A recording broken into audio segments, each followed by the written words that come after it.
ਵਾਹਿਗੁਰੂ जी का खालसा वाहिगुरू जी की फतेह। TV 84 ਦੇ ਸਾਰੇ ਦਰਸ਼ਕ ਤੇ ਸਰੋਤੇ ਜਿਹੜੇ ਇਸ ਵਕਤ ਸਾਡੇ ਨਾਲ ਨਾਰਥ ਅਮਰੀਕਾ ਦੇ ਵਿੱਚੋਂ ਜੁੜੇ ਹੋਏ ਆ ਜਾਂ ਫਿਰ ਸੋਸ਼ਲ ਮੀਡੀਆ ਦੇ ਰਾਹੀਂ ਸਾਨੂੰ ਦੁਨੀਆ ਭਰ ਦੇ ਵਿੱਚ ਦੇਖ ਰਹੇ ਆ, ਉਹਨਾਂ ਸਾਰਿਆਂ ਦਾ ਮੈਂ ਅਮਰਵੀਰ ਸਿੰਘ ਅੱਜ ਇਸ ਪ੍ਰੋਗਰਾਮ ਦੇ ਵਿੱਚ ਤਹਿ ਦਿਲੋਂ ਸਵਾਗਤ ਕਰਦਾ।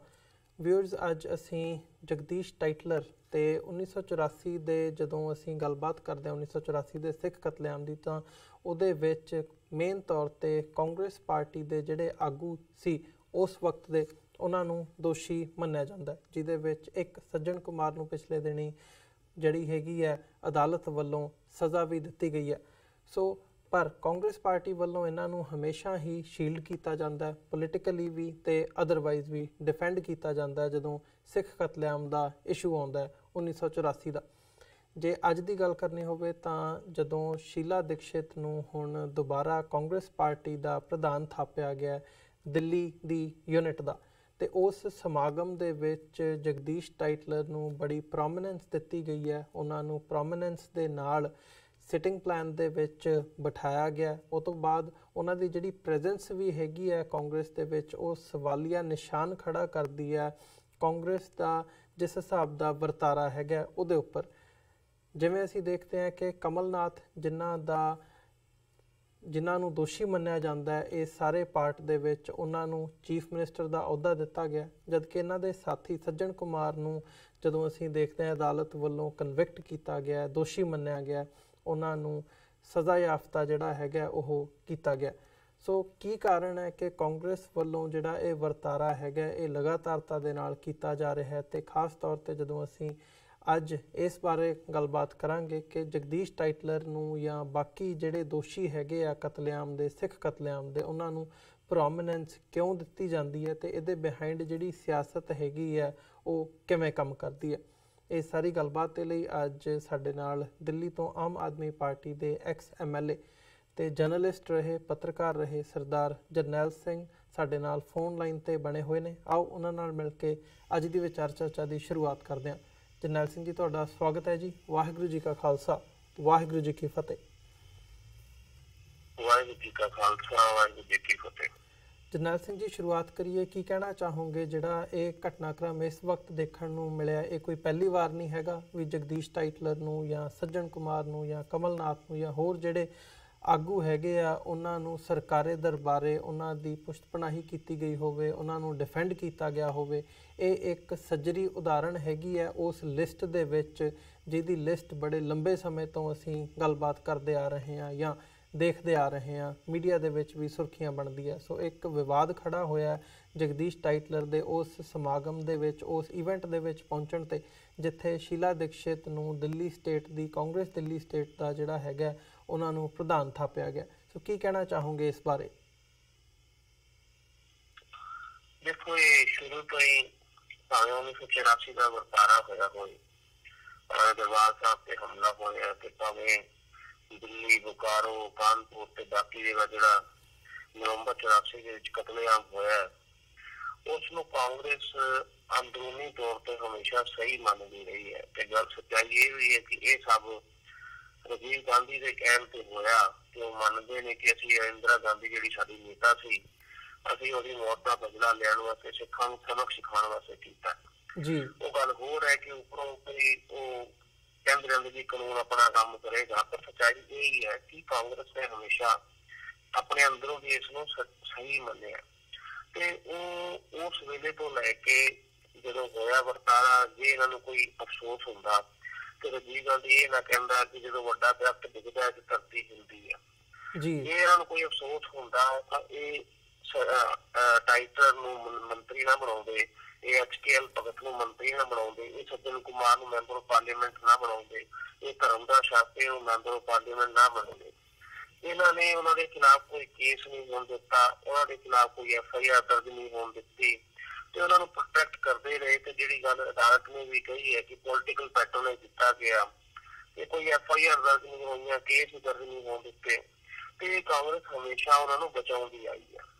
गल सच्चाई ये है कि कांग्रेस ये देखदी है कि 84 का कतलेआम करन तो बाद जो मैंडेट उन्होंने जनमत उन्होंने 1984 के इस घल्लूघारे के बाद मिलिया जिहदे 400 मेरे ख्याल 6 सीटां ਜਾਂ ਉਸ ਤੋਂ ਵੱਧ ਸੀਟਾਂ ਮਿਲੀਆਂ 545 ਚੋਂ, ਉਨੀਆਂ ਕਦੇ ਵੀ ਹਿੰਦੁਸਤਾਨ ਦੇ ਇਤਿਹਾਸ ਦੇ ਵਿੱਚ ਕਦੇ ਵੀ ਨਹੀਂ ਮਿਲੀਆਂ। ਭਾਵੇਂ ਨਹਿਰੂ ਰਿਹਾ, ਭਾਵੇਂ ਇੰਦਰਾ ਗਾਂਧੀ ਰਹੀ, ਭਾਵੇਂ ਕੋਈ ਰਿਹਾ, ਉਹਨਾਂ ਮੈਂਡੇਟ ਕਦੇ ਨਹੀਂ ਮਿਲਿਆ। ਉਹ ਜੋ 84 ਤੋਂ ਬਾਅਦ ਮਿਲਿਆ। ਤੇ ਦੂਜੀ ਗੱਲ ਇਹ ਕਿ ਉਹਨਾਂ ਨੇ ਇਹ ਵੀ ਦੇਖਿਆ ਕਿ ਭਾਵੇਂ 84 ਦਾ ਘੱਲੂ ਘਾਰਾ ਕੀਤਾ ਹੈ, ਫੇਰ ਵੀ ਪੰਜਾਬ ਦੇ ਵਿੱਚ ਲੋਕ ਜਿਹੜੇ ਹੈ ਕਾਂਗਰਸ ਦੀ ਸਰਕਾਰ ਬਣਾ ਦਿੰਦੇ ਹੈ। ਉਹ ਪੰਜਾਬ ਦੇ ਵਿੱਚ ਮੈਂਬਰ ਆਫ ਪਾਰਲੀਮੈਂਟ ਕਾਂਗਰਸ ਦੇ ਬਣਾ ਦਿੰਦੇ ਹੈ। ਭਾਵੇਂ ਅਮਰਿੰਦਰ ਸਿੰਘ ਖੁੱਲ੍ਹੇਆਮ ਕਹਿੰਦਾ ਹੈ ਕਿ ਟਾਈਟਲਰ ਨੇ ਕੁਝ ਨਹੀਂ ਕੀਤਾ, ਉਹ ਭੁੱਲ ਗਿਆ 84 ਨੂੰ, ਤਾਂ ਵੀ ਲੋਕੀ ਉਹਨੂੰ ਚੁਣਦੇ ਹੈ, ਤਾਂ ਵੀ ਲੋਕੀ ਉਹਨਾਂ ਨੂੰ ਇੰਨੀਆਂ ਸੀਟਾਂ ਦੇ ਦਿੰਦੇ ਹੈ।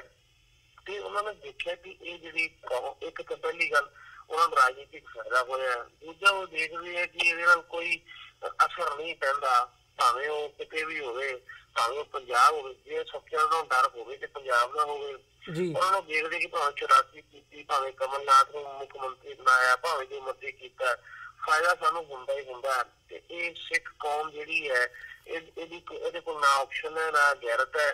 ਤੇ ਇਹ ਜਿਹੜੀ ਹੈ ਇਹ ਆਪਣੇ ਕਾਤਲਾਂ ਨੂੰ ਵੀ ਚੁਣਨ ਵਿੱਚ ਕੋਈ ਇਤਰਾਜ਼ ਨਹੀਂ ਇਹਨਾਂ ਨੂੰ। ਇਹ ਤਾਂ ਮੈਂ ਕਹਿਣਾ ਤਾਂ ਨਹੀਂ ਚਾਹੁੰਦਾ ਸੀ, ਪਰ ਸੱਚਾਈ ਇਹ ਹੈ ਕਿ ਭਾਵੇਂ 2009 ਹੋਵੇ, ਉਦੋਂ ਵੀ ਇਹਨਾਂ ਨੂੰ ਟਿਕਟਾਂ ਦੇ ਦਿੱਤੀਆਂ ਸੀ ਸੱਜਣ ਕੁਮਾਰ ਟਾਈਟਲਰ ਨੂੰ। ਭਾਵੇਂ ਰਾਹੁਲ ਗਾਂਧੀ ਹੋਵੇ ਤਾਂ ਵੀ ਉਹਨਾਂ ਦੇ ਨਾਲ ਸੱਜਣ ਕੁਮਾਰ ਟਾਈਟਲਰ ਬੈਠਦੇ ਸੀ। ਇਹ ਤਾਂ ਜਦੋਂ ਛਿੱਤਰ ਪਿਆ ਇਹਨਾਂ ਦੇ, ਉਹਦੇ ਬਾਅਦ ਗੱਲ ਜਾ ਕੇ ਬਦਲੀ ਹੈ। ਤਾਂ ਇਹਨਾਂ ਨੂੰ 2 ਟਿਕਟਾਂ ਇਹਨਾਂ ਦੀਆਂ ਕੱਟਣੀਆਂ ਪਈਆਂ। ਉਹਦੇ ਬਾਅਦ ਉਸੇ ਵੇਲੇ ਇਹਨਾਂ ਨੂੰ ਚਾਰਜਸ਼ੀਟ ਦਾਖਲ ਕਰਨੀ ਪਈ। ਨਹੀਂ ਤਾਂ ਸੱਜਣ ਕੁਮਾਰ ਦੇ ਖਿਲਾਫ FIR 2005 ਚ ਦਾਖਲ ਹੋਈ ਸੀ, ਪਰ 2009 ਤੱਕ ਉਹਨਾਂ ਨੇ FIR ਦੀ ਚਾਰਜਸ਼ੀਟ ਨਹੀਂ ਕੀਤੀ। ਨਾ ਹੀ ਉਹ ਕਰਨਾ ਚਾਹੁੰਦੇ ਸੀ, ਨਾ ਮਨਮੋਹਨ ਸਿੰਘ ਦੀ ਹਿੰਮਤ ਸੀ। ਇਹ ਤੇ ਜਦੋਂ ਇਹਨਾਂ ਨੂੰ ਛਿੱਤਰ ਪਿਆ, ਦਬਾਅ ਬਣਿਆ, ਜੇ ਥੂ-ਥੂ ਹੋਣੀ ਸ਼ੁਰੂ ਹੋਈ ਦੁਨੀਆ ਭਰ ਦੇ ਵਿੱਚ, ਫੇਰ ਇਹ ਚਾਰਜਸ਼ੀਟ ਦਾਖਲ ਹੋਈ, ਜਿਹਦੇ ਵਿੱਚ ਇਹ ਜਾ ਕੇ 2013 ਦੇ ਵਿੱਚ 5 ਬੰਦਿਆਂ ਨੂੰ ਸਜ਼ਾ ਹੋਈ। ਸੱਜਣ ਕੁਮਾਰ ਬਚ ਗਿਆ ਸੀ, ਉਹਨੂੰ ਚੈਲੰਜ ਕੀਤਾ ਤੇ 2018 ਚ ਹੋਈ। ਨਹੀਂ ਤੇ ਇਹ ਹੋਣਾ ਨਹੀਂ ਸੀ। ਨਾ ਕੋਈ ਚਾਰਜਸ਼ੀਟ ਹੋਣੀ ਸੀ, ਨਾ ਇਹਨਾਂ ਦੇ ਉੱਤੇ ਕੋਈ ਮੁਕੱਦਮਾ ਚੱਲਣਾ ਸੀ, ਤੇ ਨਾ ਫਿਰ ਉਹਦੇ ਕੋਲ ਗਵਾਹੀਆਂ ਕੰਮ। ਕਿਉਂਕਿ ਜਿਹੜੇ ਗਵਾਹ ਸੀ ਉਹ ਗਵਾਹ ਭਾਵੇਂ ਜਗਦੀਸ਼ ਕੌਰ ਹੋਵੇ, ਭਾਵੇਂ ਨਰਦੀਪ ਕੌਰ ਹੋਵੇ, ਭਾਵੇਂ ਜਗਸ਼ੇਰ ਸਿੰਘ ਹੋਵੇ, ਇਹਨਾਂ ਦੀ ਗਵਾਹੀ ਨੂੰ ਮੰਨਣ ਤੋਂ CBI ਨੇ ਇਨਕਾਰ ਕਰਤਾ ਸੀ। ਇਹਨਾਂ ਨੂੰ ਅਨਰਿਲਾਇਬਲ, ਗੈਰ ਭਰੋਸੇਮੰਦ ਕਰਾਰ ਦੇ ਦਿੱਤਾ ਸੀ। ਇਹਨਾਂ ਦੀ ਗਵਾਹੀ ਕੋਈ ਲੈਂਦਾ ਨਹੀਂ ਸੀ। ਉਸ ਵੇਲੇ ਜੇ ਦਬਾਅ ਨਾ ਪਾਇਆ ਹੁੰਦਾ, ਜੇ ਉਹ ਘਟਨਾ ਨਾ ਹੋਈ ਹੁੰਦੀ, ਮੈਂ ਇਹ ਤੱਥਾਂ ਦੇ ਆਧਾਰ ਤੇ ਕਹਿ ਰਿਹਾ ਕਿ ਨਾ ਚਾਰਜਸ਼ੀਟ ਹੋਣੀ ਸੀ ਤੇ ਨਾ ਇਹਨਾਂ ਤੇ ਕੋਈ ਸਜ਼ਾ ਬਣਨੀ ਸੀ। ਇਹ ਤਾਂ ਜਦੋਂ ਪ੍ਰੈਸ਼ਰ ਚ ਆ ਗਏ, ਪੈਨਿਕ ਚ ਆ ਗਏ, ਚਾਰਜਸ਼ੀਟ ਕਰਨੀ ਪਈ, ਤਾਂ ਜਾ ਕੇ ਇਹ ਗੱਲ ਬਣੀ। ਨਹੀਂ ਤੇ ਨਹੀਂ ਬਣੀ, ਕਿਉਂਕਿ ਕਾਂਗਰਸ ਕਦੇ ਚਾਹੁੰਦੀ ਹੀ ਨਹੀਂ ਸੀ ਕਿ ਇਹਨਾਂ ਨੂੰ ਕੋਈ ਸਜ਼ਾ ਹੋਵੇ। ਉਹਨਾਂ ਨੂੰ ਇਹ ਵੀ ਪਤਾ ਹੈ ਕਿ ਇਹ ਸੱਜਣ ਕੁਮਾਰ ਦੇ ਟਾਈਟਲਰ ਜੇ ਕਿਤੇ ਕਹਿ ਨਾ ਦੇਣ ਕਿ ਰਾਜੀਵ ਗਾਂਧੀ ਸਿੱਧਾ ਦੋਸ਼ੀ ਸੀ, ਇਹ ਬਲੈਕਮੇਲਿੰਗ ਵੀ ਹੈ। ਕਿਉਂਕਿ ਉਹਨਾਂ ਨੂੰ ਪਤਾ ਹੈ ਕਿ ਜੇ ਅਸੀਂ ਇਹਨਾਂ ਨੂੰ ਪਾਰਟੀ ਚੋਂ ਕੱਢਾਂਗੇ ਜਾਂ ਕੁਝ ਕਰਾਂਗੇ ਤੇ ਇਹ ਕਾਰਵਾਈ ਹੋ ਸਕਦੀ। ਇਹ ਤਾਂ ਹੁਣ ਸੱਜਣ ਕੁਮਾਰ ਨੂੰ ਉਮਰ ਕੈਦ ਹੋ ਗਈ, ਤਾਂ ਇਹਨੂੰ ਆਪੇ ਇਹਨਾਂ ਨੂੰ ਕੱਢਿਆ ਨਹੀਂ। ਉਹਨੂੰ ਕਿਹਾ ਵੀ ਤੂੰ ਆਪੇ ਇਸਤੀਫਾ ਦੇ ਦੇ, ਅਸੀਂ ਤੈਨੂੰ ਕੱਢਣਾ ਨਹੀਂ। ਇਹ ਤੋਂ ਜ਼ਾਹਰ ਹੁੰਦਾ ਹੈ ਕਿ ਕਾਂਗਰਸ ਜਿਹੜੀ ਹੈ ਉਹਨੂੰ ਪਤਾ ਹੈ ਕਿ 84 ਤੋਂ ਬਾਅਦ ਸਾਨੂੰ ਇੰਨੀਆਂ ਵੋਟਾਂ ਮਿਲੀਆਂ ਸੀ, ਕਿਉਂਕਿ ਹਿੰਦੂ ਮਤ ਜਿਹੜਾ ਇੱਕ ਪਾਸੇ ਹੋ ਗਿਆ ਸੀ। ਤੇ ਦੂਜੀ ਗੱਲ ਜਿਹੜੀ ਹੈ ਕਿ ਹੁਣ ਪੰਜਾਬ ਦੇ ਵਿੱਚ ਵੀ ਸਰਕਾਰ ਇਹਨਾਂ ਦੀ ਬਣੀ ਹੋਈ ਹੈ। ਭਾਵੇਂ 84 ਦਾ ਮਸਲਾ ਚੱਲੀ ਜਾਂਦਾ, ਭਾਵੇਂ ਕਮਲਨਾਥ ਨੂੰ ਮੁੱਖ ਮੰਤਰੀ ਬਣਾ ਰਹੇ ਨੂੰ ਪਤਾ ਕਿ ਸਾਨੂੰ ਕੋਈ ਫਰਕ ਨਹੀਂ ਪੈਂਦਾ। ਇਸ ਕਰਕੇ ਇਹ ਤਾਂ ਇਹ ਸੱਚਾਈ ਦੇ ਹੈ ਸਾਡੀ ਕੌਮ ਦੀ, ਇਹ ਸਾਡੇ ਸਾਹਮਣੇ ਹੈ। ਜੀ ਜਰਨੈਲ ਸਿੰਘ ਜੀ, ਜਿਵੇਂ ਤੁਸੀਂ ਵਿਸਥਾਰ ਦੇ ਨਾਲ ਦੱਸਿਆ ਹੈਗਾ ਕਿ ਕਾਂਗਰਸ ਵੱਲੋਂ ਹਮੇਸ਼ਾ ਹੀ ਜਿਹੜੇ ਕਾਤਲ ਹੈਗੇ ਆ, ਦੋਸ਼ੀ ਹੈਗੇ ਆ, ਉਹਨਾਂ ਨੂੰ ਸ਼ੀਲਡ ਕੀਤਾ ਜਾਂਦਾ, ਉਹਨਾਂ ਨੂੰ ਟਿਕਟਾਂ ਦਿੱਤੀਆਂ ਜਾਂਦੀਆਂ ਨੇ, ਉਹਨਾਂ ਨੂੰ ਨਿਵਾਜਿਆ ਜਾਂਦਾ। ਤੇ ਜਦੋਂ ਸਿੱਖਾਂ ਦਾ ਵਿਰੋਧ ਹੁੰਦਾ, ਪ੍ਰੋਟੈਸਟ ਹੁੰਦਾ, ਜਿਵੇਂ ਤੁਸੀਂ ਆਪਣੀ ਵੀ ਐਗਜ਼ਾਮਪਲ ਦਿੱਤੀ ਹੈ, ਜਦੋਂ ਤੁਸੀਂ ਜੁੱਤੀ ਸੁੱਟੀ ਸੀ ਪੀ ਚਿਦੰਬਰਮ ਦੇ ਉੱਤੇ, ਉਦੋਂ ਇੱਕ ਪ੍ਰੈਸ਼ਰ ਬਿਲਡ ਹੋਇਆ ਸੀ ਤੇ ਜਿਹੜੀਆਂ ਟਿਕਟਾਂ ਹੈਗੀਆਂ ਨੇ ਉਹ ਕੈਂਸਲ ਕਰਨੀਆਂ ਪਈਆਂ ਸੀ ਇਹਨਾਂ ਦੀਆਂ। ਤੇ ਨਾਲ ਹੀ ਜੇ ਅਸੀਂ ਇਸ ਸਾਰੇ ਪਾਰਟ ਦੇ ਵਿੱਚ ਜਿਹੜਾ ਕਾਂਗਰਸ ਦਾ ਰੋਲ ਤੁਸੀਂ ਦੱਸਿਆ ਹੈਗਾ, ਇਸ ਵਕਤ ਜਿਹੜੀ ਧਿਰ ਮੌਜੂਦਾ ਧਿਰ ਰੂਲ ਕਰ ਰਹੀ ਹੈ BJP, ਜੇ ਉਹਨਾਂ ਦੀ ਗੱਲ ਕਰਨੀ ਹੋਵੇ, ਉਹਨਾਂ ਦਾ ਰੋਲ ਕਿਤੇ ਨਾ ਕਿਤੇ ਬੜਾ ਹੀ ਨਿਗਲੈਕਟ ਕੀਤਾ ਜਾਂਦਾ ਜਾਂ ਉਭਾਰਿਆ ਨਹੀਂ ਜਾਂਦਾ। ਕੁਝ ਜਿਹੜੇ ਕੇਸਿਸ ਹੈਗੇ ਆ ਦਰਜਨਾਂ ਦੇ ਵਿੱਚ ਉਹਨਾਂ ਦੇ ਵਰਕਰਸ, RSS ਦੇ ਵਰਕਰਸ ਦੇ ਉੱਤੇ ਵੀ ਰਜਿਸਟਰ ਹੋਏ ਸੀ।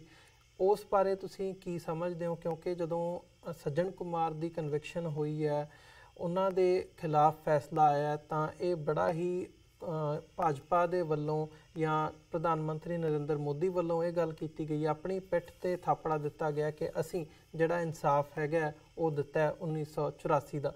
ਸੋ ਕੀ ਸਮਝਦੇ ਹੋ ਕਿ ਭਾਜਪਾ ਵੱਲੋਂ ਇਨਸਾਫ ਦਿੱਤਾ ਗਿਆ 1984 ਦੇ ਕਤਲੇਆਮ ਦਾ, ਜਾਂ ਉਸ ਵੱਲ ਕੋਈ ਕਦਮ ਪੁੱਟਿਆ ਗਿਆ, ਜਾਂ ਭਾਜਪਾ ਵੀ ਕਤਲੇਆਮ ਦੇ ਵਿੱਚ ਬਰਾਬਰ ਦੀ ਦੋਸ਼ੀ ਹੈਗੀ ਹੈ? ਦੇਖੋ, ਇਹਦੇ ਵਿੱਚ ਕੋਈ ਵੀ ਗੱਲ ਛੁਪੀ ਹੋਈ ਨਹੀਂ ਹੈ ਕਿ 84 ਤੋਂ ਪਹਿਲਾਂ ਜੋ ਮਾਹੌਲ ਬਣਾਇਆ ਸੀ ਸਿੱਖਾਂ ਦੇ ਖਿਲਾਫ, ਉਹਦੇ ਵਿੱਚ ਪੂਰੀ ਤਰ੍ਹਾਂ ਦੇ ਨਾਲ RSS ਸ਼ਾਮਲ ਸੀ। ਇਹਦੇ ਵਿੱਚ ਕੋਈ ਦੋ ਰਾਏ ਨਹੀਂ ਹੈ। ਉਹ ਭਾਵੇਂ ਪੰਜਾਬ ਦੇ ਹਾਲਾਤ ਸੀ, ਉਹ ਭਾਵੇਂ 84 ਦੇ ਵਿੱਚ ਜੋ ਹਾਲਾਤ ਹੋਏ ਉਹ ਹਾਲਾਤ ਸੀ। ਇਹ ਪ੍ਰੋਪੇਗੈਂਡਾ ਜਿਹੜਾ BJP ਦਾ RSS ਦਾ ਚੱਲਦਾ ਸੀ, ਉਹ ਇੱਕ ਸਿੱਖਾਂ ਦੇ ਖਿਲਾਫ ਮਾਹੌਲ ਬਣਾਉਣ ਦੇ ਵਿੱਚ ਦੋਸ਼ੀ ਸੀ। ਉਹ ਭਾਰਤੀ ਜਨ ਸੰਘ ਦੇ ਵੇਲੇ ਤੋਂ ਲੈ ਲਓ, ਭਾਵੇਂ ਪੰਜਾਬੀ ਭਾਸ਼ਾ ਦੇ ਖਿਲਾਫ ਜਿਹੜੀ ਉਹਨਾਂ ਦੀ ਸੋਚ ਸੀ ਉਹਨੂੰ ਲੈ ਲਓ, ਇਹ ਤਾਂ ਸ਼ੁਰੂ ਤੋਂ ਚੱਲਦਾ ਆਇਆ। ਤੇ ਦੂਜੀ ਗੱਲ ਜਿਹੜੀ ਹੈ, ਇਹ ਜਿਹੜਾ ਕਹਿੰਦੇ ਨੇ ਕਿ ਅਸੀਂ ਇਹ ਇਨਸਾਫ ਕੀਤਾ ਹੈ, ਜੋ ਮੋਦੀ ਕਹਿ ਰਿਹਾ, ਪਹਿਲੀ ਗੱਲ ਤਾਂ ਮੈਂ ਤੁਹਾਨੂੰ ਫੇਰ ਕਲੀਅਰ ਕਰ ਦਿਆਂ ਕਿ ਸੱਜਣ ਕੁਮਾਰ ਦੇ ਖਿਲਾਫ ਜਿਹੜਾ ਫੈਸਲਾ ਆਇਆ, ਇਹਦੇ ਵਿੱਚ ਚਾਰਜਸ਼ੀਟ ਉਸ ਘਟਨਾ ਦੇ ਬਾਅਦ 2010 ਦੇ ਵਿੱਚ ਹੋਈ ਹੈ ਜੀ। ਚਾਰਜਸ਼ੀਟ 2010 ਵਿੱਚ ਦਾਖਲ ਹੋਈ ਹੈ ਤੇ ਮੋਦੀ ਆਇਆ ਹੈ 2014 ਦੇ ਵਿੱਚ। ਤੇ ਫਿਰ ਇਹ ਮੋਦੀ ਤਾਂ ਹੈ ਨਹੀਂ ਜਦੋਂ ਚਾਰਜਸ਼ੀਟ ਦਾਖਲ ਹੋ ਗਈ। ਮੇਨ ਗੱਲ ਚਾਰਜਸ਼ੀਟ ਹੁੰਦੀ ਹੈ ਜਿਹਦੇ ਆਧਾਰ ਦੇ ਉੱਤੇ ਕੇਸ ਚੱਲਦਾ। ਤੇ 2013 ਦੇ ਵਿੱਚ 6 ਦੇ ਵਿੱਚੋਂ 5 ਨੂੰ ਸਜ਼ਾ ਵੀ ਹੋ ਗਈ, ਜਿਹਦੇ ਤੋਂ 3 ਨੂੰ ਉਮਰ ਕੈਦ ਹੋ ਗਈ ਸੀ। ਉਦੋਂ ਵੀ ਮੋਦੀ ਤਾਂ ਜੇ ਹੈ ਹੀ ਨਹੀਂ ਸੀ। ਤੇ ਫਿਰ ਮੋਦੀ ਕਿੱਥੋਂ ਆ ਗਿਆ? ਇਹ ਤਾਂ ਫਿਰ 2018 ਦੇ ਵਿੱਚ ਜਾ ਕੇ, ਕਿਉਂਕਿ ਉਸ ਨੂੰ ਚੈਲੰਜ ਕਰਤਾ ਸੀ ਉਸ ਆਪਣਾ ਐਕੁਇਟਲ ਨੂੰ, ਤਾਂ ਹੁਣ ਜੱਜ ਨੇ ਸਜ਼ਾ ਦਿੱਤੀ ਹੈ। ਜੇ BJP ਨੇ ਵਿੱਚ ਕੋਈ ਰੋਲ ਅਦਾ ਕੀਤਾ ਹੁੰਦਾ ਤੇ ਜੱਜ ਫਿਰ 2002 ਦੇ ਗੁਜਰਾਤ ਦੇ ਜਿਹੜੇ ਦੰਗੇ ਹੋਏ ਆ ਉਹਦੀ ਗੱਲ ਨਾ ਕਰਦਾ। ਉਹਨੇ ਤਾਂ ਕਿਹਾ ਕਿ ਇਹ ਜਿਹੜਾ ਹੈ ਜੈਨੋਸਾਈਡ ਹੈ, ਇੱਕ ਪੈਟਰਨ ਚੱਲ ਰਿਹਾ ਹੈ ਜਿਹੜਾ ਹਰ ਜਗ੍ਹਾ ਸਹਾਰਨਪੁਰ ਤੋਂ ਲੈ ਕੇ, ਕੰਧਮਾਲ ਤੋਂ ਲੈ ਕੇ, 84 ਤੋਂ ਲੈ ਕੇ, ਤੇ BJP ਨੂੰ ਉਹਨੇ ਚੰਗੀ ਤਰ੍ਹਾਂ ਨਾਲ ਰਗੜਿਆ। ਇਸ ਕਰਕੇ ਇਹ ਕੋਈ BJP ਨੇ ਕਰਾਤਾ ਹੋਏ, ਇਹ ਗੱਲ ਨਹੀਂ। ਦੂਜੀ ਗੱਲ, ਇਹ ਉਹੀ BJP ਹੈ ਜਦੋਂ ontario ਦੇ ਵਿੱਚ 1984 ਦੇ ਕਤਲੇਆਮ ਨੂੰ ਜੈਨੋਸਾਈਡ ਕਰਾਰ ਦਿੱਤਾ ਗਿਆ ਤੇ BJP ਦੀ ਸਰਕਾਰ ਨੇ ਉਹਦਾ ਸਖਤ ਵਿਰੋਧ ਕੀਤਾ ਕਿ ਅਸੀਂ ਉਹਨੂੰ ਜੈਨੋਸਾਈਡ ਨਹੀਂ ਮੰਨਦੇ ਹਾਂ। ਭਾਵੇਂ ਗੱਲ ਹੋਰ ਹੈ ਕਿ 30 ਜੂਨ 2015 ਨੂੰ ਮੈਂ ਵੀ ਜੈਨੋਸਾਈਡ ਦਾ ਮਤਾ ਦਿੱਲੀ ਦੀ ਵਿਧਾਨ ਸਭਾ ਦੇ ਵਿੱਚ ਪਾਸ ਕਰਾ ਦਿੱਤਾ ਸੀ ਜੀ। ਤੇ ਇਹਨਾਂ ਨੇ ਇਹ ਫਿਰ ਉਹਦਾ ਵਿਰੋਧ ਕਿਉਂ ਕਰਦੇ ਸੀ? ਤੀਜੀ ਗੱਲ, ਜੇ ਇਹਨਾਂ ਨੂੰ ਇੰਨਾ ਹੀ 84 ਦੀ ਗੱਲ ਸੀ ਤੇ ਫਿਰ ਇਹਨਾਂ ਦੀ ਜਿਹੜੀ SIT ਬਣਾਈ ਸੀ ਮੋਦੀ ਨੇ, ਉਹਨੇ ਕੇਸ ਬੰਦ 242 ਕੇਸ ਬੰਦ ਕਰਨ ਨੂੰ ਕਿਉਂ ਕਹਿਤਾ, ਜਿਹਨੂੰ ਹੁਣ ਸੁਪਰੀਮ ਕੋਰਟ ਕਹਿ ਰਿਹਾ ਕਿ ਅਸੀਂ ਖੋਲਣ ਵਾਸਤੇ ਵਿਚਾਰ ਕਰ ਰਹੇ ਹਾਂ, ਤੇ ਇਹਨਾਂ ਨੂੰ ਕੇਸ ਬੰਦ ਕਰਨ ਨੂੰ ਕਰਤਾ। ਇਹਨਾਂ ਨੇ ਫਿਰ ਸੱਜਣ ਕੁਮਾਰ ਨੂੰ Z+ ਸਿਕਿਉਰਿਟੀ ਦਿੱਤੀ ਸੀ। ਇਹਨਾਂ ਨੇ ਜਗਜੀਤ ਟਾਈਟਲਰ ਨੂੰ ਅਜੇ ਵੀ Z+ ਸਿਕਿਉਰਿਟੀ ਦਿੱਤੀ ਹੋਈ ਹੈ ਤੇ ਇਹ BJP ਉਹਦੇ ਦੋ ਗੱਲਾਂ ਕਿੱਦਾਂ ਕਰਦੀ ਹੈ। ਇਸ ਕਰਕੇ ਜੇ ਇਹ ਉਹਨਾਂ ਨੂੰ ਬਚਾਉਣਾ ਚਾਹੁੰਦੇ ਨੇ, ਜੇਕਰ ਇਹ ਉਹਨੂੰ ਜੈਨੋਸਾਈਡ ਨਹੀਂ ਮੰਨਦੇ, ਜੇਕਰ ਇਹਨਾਂ ਦੇ ਵੇਲੇ ਵਿੱਚ SIT ਕਹਿੰਦੀ ਹੈ ਕਿ ਕੇਸ ਬੰਦ ਕਰ ਦਿੱਤੇ ਜਾਣ, ਫਿਰ BJP ਕਿੱਦਾਂ ਕ੍ਰੈਡਿਟ ਲੈ ਸਕਦੀ ਹੈ? ਮੈਨੂੰ ਸਮਝ ਨਹੀਂ ਆਉਂਦਾ ਜੀ। ਪਰ ਜਿਹੜਾ ਦੂਜਾ ਪਾਰਟ ਹੈਗਾ ਵੀ ਉਹਨਾਂ ਦੀ ਵੀ ਇਸ ਪਾਰਟ ਦੇ ਵਿੱਚ, ਇਸ ਕਤਲੇਆਮ ਦੇ ਵਿੱਚ ਉਹਨਾਂ ਦੇ ਵਰਕਰਸ ਦੀ, ਉਹਨਾਂ ਦੀ ਆਈਡੀਓਲੋਜੀਕਲੀ ਜਦੋਂ ਅਸੀਂ ਗੱਲ ਕਰਦੇ ਹਾਂ, ਕਿਉਂਕਿ ਇਹ ਗੱਲ ਵੀ ਕਿਤੇ ਨਾ ਕਿਤੇ ਆਉਂਦੀ ਹੈ ਕਿ BJP ਦੇ ਜਿਹੜੇ ਆਗੂ ਸੀ ਉਹਨਾਂ ਵੱਲੋਂ ਡਾਇਰੈਕਟਲੀ ਸਿੱਧਮ ਸਿੱਧਾ ਇਹ ਗੱਲ ਕਤਲੇਆਮ ਤੋਂ ਬਾਅਦ ਕਹੀ ਗਈ ਸੀ, ਲਿਖੀ ਵੀ ਗਈ ਸੀ ਕਿ ਸਿੱਖ ਜਿਹੜੇ ਹੈਗੇ ਆ ਉਹ ਡਿਜ਼ਰਵ ਕਰਦੇ ਆ, ਉਹਨਾਂ ਨੇ ਮੰਗ ਕੀਤੀ ਹੈ ਇਸ ਸਾਰੇ ਕਤਲੇਆਮ ਦੀ, ਉਹ ਡਿਜ਼ਰਵ ਕਰਦੇ ਆ। ਸੋ ਕੀ ਉਹਨਾਂ ਨੂੰ ਵੀ ਉਸੇ ਹਿਸਾਬ ਨਾਲ, ਜਿਸ ਹਿਸਾਬ ਨਾਲ ਕਾਂਗਰਸ ਨੂੰ ਦੋਸ਼ੀ ਮੰਨਿਆ ਜਾਂਦਾ ਹੈ ਜਾਂ ਕਾਂਗਰਸ ਨੂੰ ਉਹ ਕੀਤਾ ਜਾਂਦਾ ਹੈ, ਜਿਵੇਂ ਅਸੀਂ ਅਕਾਲੀ ਦਲ ਦੇ ਆਗੂਆਂ ਦਾ ਵੀ ਦੇਖਦੇ ਹਾਂ, ਉਹਨਾਂ ਵੱਲੋਂ ਵੀ ਹਮੇਸ਼ਾ ਕਾਂਗਰਸ ਨੂੰ ਦੋਸ਼ੀ ਕਿਹਾ ਜਾਂਦਾ ਹੈ, ਪਰ ਜਿੱਥੇ ਉਹਨਾਂ ਦੀ ਭਾਈਵਾਲੀ ਹੈਗੀ ਹੈ, BJP ਜਿਹੜੀ ਉਹਨਾਂ ਦੀ ਸ਼ਮੂਲੀਅਤ ਸੀ, ਉਹਦੀ ਗੱਲ ਕਿਤੇ ਵੀ ਨਹੀਂ ਕੀਤੀ ਜਾਂਦੀ। ਮੀਡੀਆ ਦੇ ਵਿੱਚ ਵੀ ਬੜਾ ਥੋੜਾ ਆਉਂਦਾ ਇਸ ਬਾਰੇ। ਦੇਖੋ, ਗੱਲ ਮੈਂ ਇੱਕ ਕਲੀਅਰ ਕਰਾਂ ਕਿ ਗੱਲ ਇਹ ਕਿ ਇੱਕ ਸੋਚ ਹੈ। ਇਸ ਸੋਚ ਨਾਲ ਲੜਾਈ ਸਾਡੀ ਮੁੱਢ ਕਦੀਮ ਤੋਂ ਰਹੀ ਹੈ। ਗੁਰੂ ਨਾਨਕ ਸਾਹਿਬ ਮਹਾਰਾਜ ਦੇ ਵੇਲੇ ਤੋਂ ਹੀ ਰਹੀ ਹੈ। ਉਹ ਭਾਵੇਂ ਗੁਰੂ ਅਰਜਨ ਦੇਵ ਮਹਾਰਾਜ ਸੱਚੇ ਪਾਤਸ਼ਾਹ ਦੇ ਵੇਲੇ ਦੀ, ਉਹ ਭਾਵੇਂ ਚੰਦੂ ਵਰਗੇ ਹੋਣ ਤਾਂ ਵੀ ਉਹ ਲੜਾਈ ਉੱਥੇ ਰਹੀ ਹੈ। ਉਹ ਭਾਵੇਂ ਅੱਗੇ ਆ ਕੇ ਗੰਗੂ ਬਾਹਮਣ ਵਰਗੇ ਜਿਹੜੇ ਲੋਕ ਸੀ, ਉਹਨਾਂ ਦੇ ਨਾਲ ਉਹ ਸੋਚ ਸੀ, ਉਹਦੇ ਨਾਲ ਸਾਡੀ ਲੜਾਈ ਰਹੀ ਹੈ। ਉਹ ਦਸਪਤ ਰਾਏ, ਲਖਪਤ ਰਾਏ ਵਾਲੀ ਲੜਾਈ, ਉਹ ਹਰ ਭਗਤ ਨਿਰੰਜਨੀਏ ਵਾਲੀ ਲੜਾਈ, ਉਹ ਆਪਣਾ ਆਰਿਆ ਸਮਾਜੀਆਂ ਦੀ ਜਿਹੜੀ ਲੜਾਈ ਸੀ, ਉਹ ਭਾਵੇਂ RSS ਦਾ ਰੂਪ ਲੈ ਗਈ, ਉਹ ਭਾਵੇਂ ਇੰਦਰਾ ਗਾਂਧੀ ਦਾ ਰੂਪ ਲੈ ਗਈ। ਗੱਲ ਹੈ ਕਿ ਇਹ ਜਿਹੜੀ ਇੱਕ ਸੋਚ ਹੈ ਨਾ, ਇਹ ਅਲੱਗ ਅਲੱਗ ਰੂਪ ਧਾਰਨ ਕਰਦੀ ਰਹਿੰਦੀ ਹੈ, ਪਰ ਇਹ ਸੋਚ ਹੈ ਜਿਹੜੀ ਹੈ ਉਹ ਕਿਉਂਕਿ ਸਿੱਖੀਜ਼ਮ ਜਿਹੜੀ ਹੈ ਇੱਕ ਕ੍ਰਾਂਤੀਕਾਰੀ ਫਿਲਾਸਫੀ ਹੈ, ਜਿਹਦੇ ਵਿੱਚ ਉਹਦਾ ਵਿਰੋਧ ਕਰਦੇ, ਜਿਹੜਾ ਮਤਲਬ ਪਖੰਡ ਹੈ, ਕਰਮਕਾਂਡ ਹੈ, ਅੰਧ ਵਿਸ਼ਵਾਸ ਹੈ, ਤੇ ਉਹੀ ਵੋਟ ਬੈਂਕ ਜਿਹੜਾ ਹੈ ਉਹ ਕਦੇ ਕਾਂਗਰਸ ਦੇ ਨਾਲ ਹੁੰਦਾ ਹੈ, ਉਹ ਅੱਜ ਬੀਜੇਪੀ ਦੇ ਨਾਲ ਆ ਗਿਆ, ਉਹ ਕੱਲ ਨੂੰ ਫਿਰ ਕਾਂਗਰਸ ਦੇ ਨਾਲ ਹੋ ਸਕਦਾ ਹੈ। ਇਸ ਕਰਕੇ ਸਿਰਫ ਕਾਂਗਰਸ ਜਾਂ ਬੀਜੇਪੀ ਦਾ ਇੱਕ ਮੁਖੌਟਾ ਹੈ, ਉਹ ਤਾਂ ਇੱਕ ਚਲੋ ਨਾਂ ਹੈ। ਬਾਕੀ ਤਾਂ ਉਹ ਜਿਹੜੀ ਸੋਚ ਹੈ ਉਹ ਭਾਵੇਂ ਭਜਨ ਲਾਲ ਹੋਵੇ ਹਰਿਆਣੇ ਦੇ ਵਿੱਚ, ਉਹ ਭਾਵੇਂ ਕੋਈ ਸ਼ਿਵ ਸੈਨਾ ਹੋਵੇ ਮਹਾਰਾਸ਼ਟਰ ਦੇ ਵਿੱਚ, ਉਹ ਜਿਹੜੀ ਸੋਚ ਹੈ ਨਾ ਉਹਦੇ ਅਲੱਗ-ਅਲੱਗ ਮੁਖੌਟੇ ਤਿਆਰ ਹੁੰਦੇ ਰਹਿੰਦੇ ਆ। ਪਰ ਬੇਸਿਕਲੀ ਉਹ ਜਿਹੜੀ ਫਿਰਕਾ ਪ੍ਰਸਤੀ ਦੀ ਸੋਚ ਹੈ, ਜਿਹੜੀ ਦੂਜੀਆਂ ਧਰਮਾਂ ਨੂੰ ਆਪਣੇ ਕੁਚਲਣਾ ਚਾਹੁੰਦੀ ਹੈ, ਜਾਂ ਜਿਹੜੀ ਆਪਣੇ ਆਪ ਨੂੰ ਵੱਡਾ ਸਾਬਤ ਕਰਨਾ ਚਾਹੁੰਦੀ ਹੈ, ਜਾਂ ਜਿਹੜੀ ਇੱਕ ਕ੍ਰਾਂਤੀ ਸ਼ੁਰੂ ਹੋਈ ਹੈ ਇਹਨਾਂ ਦੀ ਜਾਤਾਂ ਪਾਤਾਂ ਦੇ ਖਿਲਾਫ, ਇਹਨਾਂ ਦੇ ਕਰਮ ਕਾਂਡ ਭਰਮ ਭੇਖਾਂ ਦੇ ਖਿਲਾਫ, ਇਹ ਉਹਨੂੰ ਕੁਚਲਣਾ ਚਾਹੁੰਦੀ ਹੈ। ਇਹ ਉਹ ਸੋਚ ਹੈ। ਇਸ ਕਰਕੇ ਉਹ ਭਾਵੇਂ ਇਸ ਕਰਕੇ ਜਦੋਂ 1984 ਹੋਇਆ, ਆਪਾਂ ਇਹ ਨਹੀਂ ਸਿਰਫ ਕਹਿ ਸਕਦੇ ਕਿ ਵੀ ਸਿਰਫ ਕਾਂਗਰਸ ਦੇ ਕਾਰਜਕਰਤਾ ਲੱਗੇ। ਹਾਂ, ਐਜ਼ ਬੀਇੰਗ ਏ ਸਟੇਟ ਉਹਨਾਂ ਦਾ ਬਹੁਤ ਵੱਡਾ ਰੋਲ ਸੀ, ਕਿਉਂਕਿ ਪੁਲਿਸ ਜਿਹੜੀ ਸੀ, ਆਰਮੀ ਜਿਹੜੀ ਸੀ, ਸਰਕਾਰ ਜਿਹੜੀ ਸੀ, ਉਹਦੇ ਕਰਕੇ ਏਡੇ ਵੱਡੇ ਲੈਵਲ ਦੇ ਉੱਤੇ ਹੋਇਆ।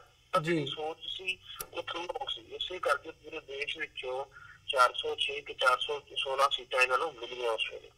ਇਸ ਲਈ ਉਹੀ ਸੋਚ ਜਿਹੜੀ ਹੈ, ਉਹੀ ਜਿਹੜਾ ਵੋਟ ਬੈਂਕ ਹੈ, ਉਹ ਅੱਜ ਬੀਜੇਪੀ ਦੇ ਨਾਲ ਹੈ। ਇਹ ਹੁਣ ਰਾਹੁਲ ਗਾਂਧੀ ਫਿਰ ਉਹੀ ਮੰਦਿਰਾਂ 'ਚ ਮੱਥੇ ਟੇਕ ਰਿਹਾ ਤੇ ਉਹ ਫਿਰ ਉਸ ਤਰ੍ਹਾਂ ਦੀ ਗੱਲ ਕਰ ਰਿਹਾ, ਤੇ ਹੁਣ ਜਾਣ ਬੁੱਝ ਕੇ ਕਾਂਗਰਸ ਜਿਹੜੀ ਹੈ 84 ਦੇ ਕਾਫਲੇ ਨੂੰ ਨਾਲ ਰੱਖ ਕੇ ਫਿਰ ਮੈਸੇਜ ਦੇ ਰਹੀ ਕਿ ਨਹੀਂ, ਅਸੀਂ ਵੀ ਜਿਹੜੀ ਹੈ ਅਸੀਂ ਸੰਕੀਰਣ ਸੋਚ ਵਾਲੀ ਉਹੀ ਕਾਂਗਰਸ ਆ। ਤੇ ਉਹ ਮੈਸੇਜ ਆਪਣੇ ਵੋਟ ਬੈਂਕ ਨੂੰ ਦਿੱਤਾ ਜਾ ਰਿਹਾ ਤਾਂ ਕਿ ਇਹ ਵੋਟਾਂ ਹਾਸਲ ਕੀਤੀਆਂ ਜਾ ਸਕਣ। ਇਸ ਦੇ ਵਿੱਚ ਕੋਈ ਬੀਜੇਪੀ ਕਾਂਗਰਸ ਨਹੀਂ, ਇਹ ਉਹ ਜਿਹੜੀ ਸੋਚ ਹੈ, ਉਹ ਜਿਹੜੇ ਲੋਕ ਨੇ, ਇਹ ਉਹੀ ਜ਼ਿੰਮੇਵਾਰ ਨੇ ਜੀ। ਤੇ ਇਹਦੇ ਵਿੱਚ ਖਾਸ ਤੌਰ ਤੇ ਜੇ ਅਕਾਲੀ ਦਲ ਦੇ ਰੋਲ ਨੂੰ ਦੇਖਣਾ ਹੋਵੇ, ਬਾਦਲ ਦਲ ਦੇ ਰੋਲ ਨੂੰ, ਉਹਨੂੰ ਤੁਸੀਂ ਕਿਵੇਂ ਐਨਾਲਾਈਜ਼ ਕਰਦੇ ਹੋ ਇਸ ਵਕਤ ਜਦੋਂ ਸੱਜਣ ਕੁਮਾਰ ਦਾ ਵੀ ਕੇਸ ਸਾਹਮਣੇ ਆਇਆ, ਉਹਨਾਂ ਦੀ ਕਨਵਿਕਸ਼ਨ, ਉਹਨਾਂ ਦੇ ਖਿਲਾਫ ਫੈਸਲਾ ਆਇਆ, ਜਾਂ ਹੁਣ ਜਦੋਂ ਇਹ ਟਾਈਟਲਰ ਦਾ ਇਸ਼ੂ ਜਿਹਦੇ 'ਤੇ ਅਸੀਂ ਗੱਲਬਾਤ ਅੱਜ ਸ਼ੁਰੂ ਕੀਤੀ ਹੈ ਕਿ ਜਗਦੀਸ਼ ਟਾਈਟਲਰ ਨੂੰ ਪ੍ਰੋਮੀਨੈਂਸ ਦਿੱਤੀ ਗਈ ਹੈ, ਉਹਨਾਂ ਨੂੰ ਨਿਵਾਜ਼ਿਆ ਜਾ ਰਿਹਾ ਹੈ, ਤਾਂ ਜਿਹੜੇ ਬਾਦਲ ਦਲ ਦੇ ਆਗੂ ਹੈਗੇ ਆ ਉਹਨਾਂ ਵੱਲੋਂ ਬੜਾ ਹੀ ਇਸ ਦਾ ਵਿਰੋਧ ਕੀਤਾ ਜਾ ਰਿਹਾ। ਉਹਨਾਂ ਦੀ ਵਿਰੋਧਤਾ ਨੂੰ ਤੁਸੀਂ ਕਿਵੇਂ ਦੇਖਦੇ ਹੋ, ਕਿਵੇਂ ਐਨਾਲਾਈਜ਼ ਕਰਦੇ ਹੋ ਕਿ ਸੱਚਮੁੱਚ ਉਹ ਵਿਰੋਧ ਕਰਦੇ ਆ ਜਾਂ ਮਹਿਜ਼ ਇੱਕ ਵੋਟ ਪੋਲਿਟਿਕਸ ਹੈਗੀ ਹੈ? ਦੇਖੋ ਜੀ, ਇਹ ਪਖੰਡ ਕਰਦੇ ਆ। 1984 ਤੋਂ ਲੈ ਕੇ ਮੈਂ ਫਿਰ ਕਹਿਣਾ ਕਿ 1984 ਤੋਂ ਲੈ ਕੇ 2009 ਤੱਕ ਅਕਾਲੀ ਦਲ ਨੇ 84 ਦੇ ਕਤਲੇਆਮ ਦੇ ਇਹਨਾਂ ਦੋਸ਼ੀਆਂ ਨੂੰ ਸਜ਼ਾ ਦਿਵਾਉਣਾ ਸੀ ਕੀ ਕੀਤਾ, ਬਲਕਿ ਇਹਨਾਂ ਨੇ ਤਾਂ ਜਿਹੜੇ ਗਵਾਹ ਸੀ ਉਹ ਵੀ ਵੇਚ ਦਿੱਤੇ। ਇਹ ਗਵਾਹਾਂ ਨੂੰ ਗਾਲਾਂ ਕੱਢਦੇ ਹੁੰਦੇ ਸੀ, ਤੇ ਜਿਸ ਕਰਕੇ ਫਿਰ ਭਾਈ ਰਣਜੀਤ ਸਿੰਘ ਜਦੋਂ ਅਕਾਲ ਤਖਤ ਦੇ ਜਥੇਦਾਰ ਸੀ, ਉਹਨਾਂ ਨੇ ਫਿਰ ਅਕਾਲੀ ਆਗੂਆਂ ਨੂੰ ਉੱਥੇ ਤਲਬ ਕੀਤਾ ਸੀ ਕਿ ਸਜ਼ਾ ਲਾਈ ਸੀ। ਇਹ ਇਤਿਹਾਸ ਹੈ।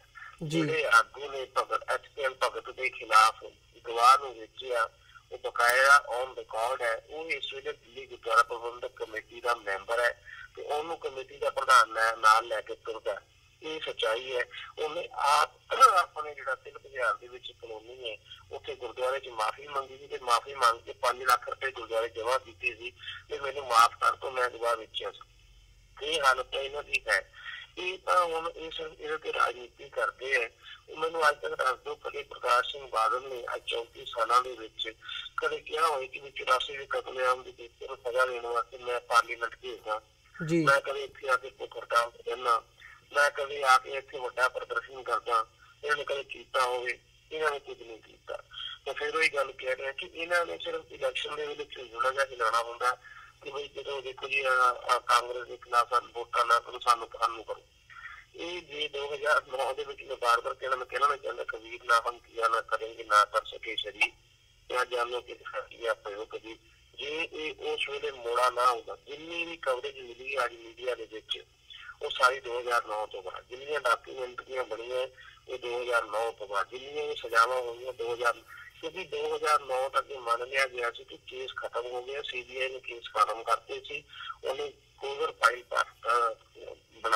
ਫਾਈਲ ਕਰ ਦਿੱਤੀ ਸੀ। ਤੇ ਇਸ ਕਰਕੇ ਜੇ ਇਹ ਘਟਨਾ ਨਾ ਹੁੰਦੀ, ਜੇ ਉਹਦੇ ਵਿੱਚ ਆਪਾਂ ਕੁਰਬਾਨੀ ਨਾ ਕਰਨੀ ਪੈਂਦੀ, ਤੇ ਇਹ ਕੇਸ ਦੁਬਾਰਾ ਨਹੀਂ ਸੀ ਉੱਠਣੇ, ਨਾ ਇਹਨਾਂ ਦੇ ਵਿੱਚ ਕੁਝ ਹੋਣਾ ਸੀ। ਤੇ ਆਪਣੇ ਵੀ ਭੁੱਲ ਚੁੱਕੇ ਸੀ, ਦਿੱਲੀ ਦੇ ਵਿੱਚ ਭੁੱਲ ਚੁੱਕੇ ਸੀ। ਮੈਨੂੰ ਕਹਿੰਦੇ ਸੀ ਵੀ ਤੂੰ ਇਹ ਕਿਉਂ ਕੀਤਾ, ਵੀ ਇਹ ਏਦਾਂ ਕਰਨ ਦੀ ਲੋੜ ਕੀ ਸੀ?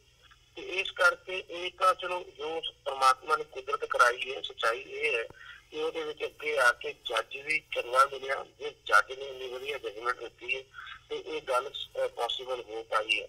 ਬਾਕੀ ਤਾਂ ਇਹ ਅਕਾਲੀ ਦਲ ਨਾ ਇਹ ਡਰਾਮੇਬਾਜ਼ੀ ਜ਼ਿਆਦਾ ਕਰਦਾ, ਕਿਉਂਕਿ ਇਹਨਾਂ ਦੇ ਜੇ ਸੀਰੀਅਸਨੈਸ ਹੁੰਦੀ ਤੇ ਇਹ ਪਹਿਲਾਂ ਹੀ ਇਹਨਾਂ ਕੇਸਾਂ ਤੇ ਮੈਂ ਕਹਿੰਦਾ ਜਿਹੜੀ ਇਹਨਾਂ ਦੀ SIT ਬਣੀ ਸੀ, ਇਹ ਹਰਸਿਮਰਤ ਕੌਰ ਬਾਦਲ ਦੱਸੇ ਭਲਾ ਕਿ ਜਿਹੜੀ SIT ਇਹਨਾਂ ਦੀ ਮੋਦੀ ਨੇ ਬਣਾਈ ਸੀ ਉਹਨੇ ਕੇਸ ਬੰਦ ਕਰਨ ਵਾਸਤੇ ਕਿਉਂ ਕਿਹਾ?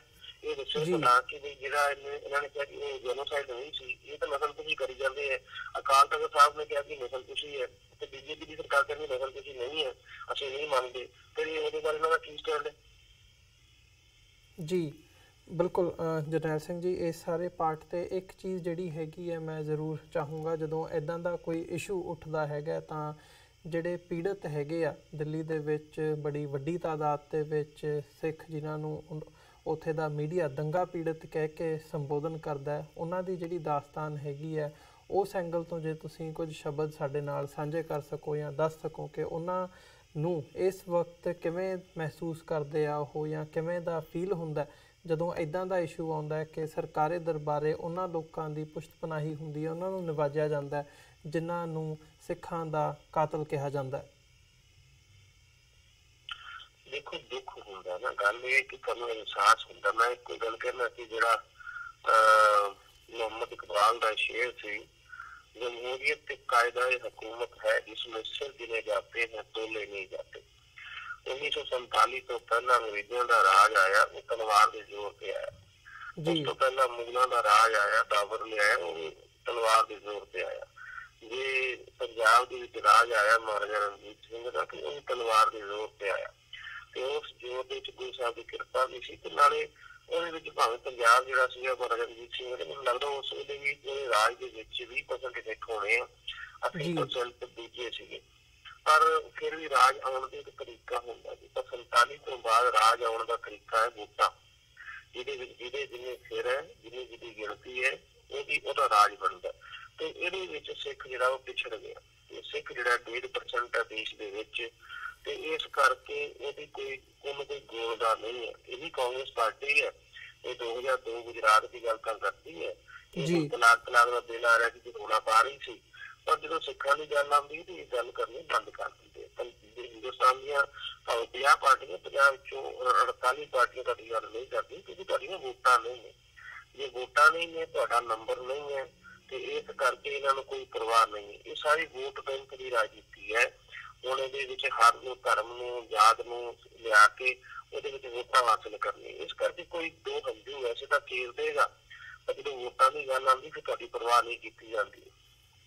ਜੀ, ਸੋ ਉਮੀਦ ਕਰਦੇ ਹਾਂ ਜਰਨੈਲ ਸਿੰਘ ਜੀ ਕਿ ਆਉਣ ਵਾਲੇ ਸਮੇਂ ਦੇ ਵਿੱਚ ਅਸੀਂ ਆਪ ਸਿੱਖ ਕੌਮ ਹੀ ਇੰਨੀ ਕੁ ਸਮਰੱਥ ਹੋਵੇ ਕਿ ਇਨਸਾਫ ਵੱਲ ਨੂੰ ਜਿਹੜੀ ਹੈਗੀ ਆ ਉਹ ਪੇਸ਼ਕਦਮੀ ਕੀਤੀ ਜਾ ਸਕੇ, ਜਾਂ ਘੱਟੋ ਘੱਟ ਇਹ ਕਹਿ ਲਿਆ ਜਾਵੇ ਕਿ ਘੱਟੋ ਘੱਟ ਅਵੇਅਰ ਕਰ ਸਕੀਏ ਆਪਣੀ ਜਿਹੜੀ ਆਉਣ ਵਾਲੀ ਜਨਰੇਸ਼ਨ ਹੈਗੀ ਆ ਉਹਨੂੰ ਇਹ ਸਾਰੇ ਪਾਰਟ ਬਾਰੇ। ਸੋ ਇਹਨਾਂ ਹੀ ਸ਼ਬਦਾਂ ਦੇ ਨਾਲ ਅੱਜ ਅਸੀਂ ਤੁਹਾਡੇ ਕੋਲੋਂ ਇੱਥੇ ਹੀ ਇਜਾਜ਼ਤ ਚਾਹਾਂਗੇ ਇਸ ਸ਼ੋਅ ਦੇ ਵਿੱਚ। ਬਹੁਤ ਬਹੁਤ ਧੰਨਵਾਦ ਤੁਹਾਡਾ। ਫਤਿਹ ਦੀ ਸਾਂਝ ਪਾਈਏ ਅੰਤ ਦੇ ਵਿੱਚ।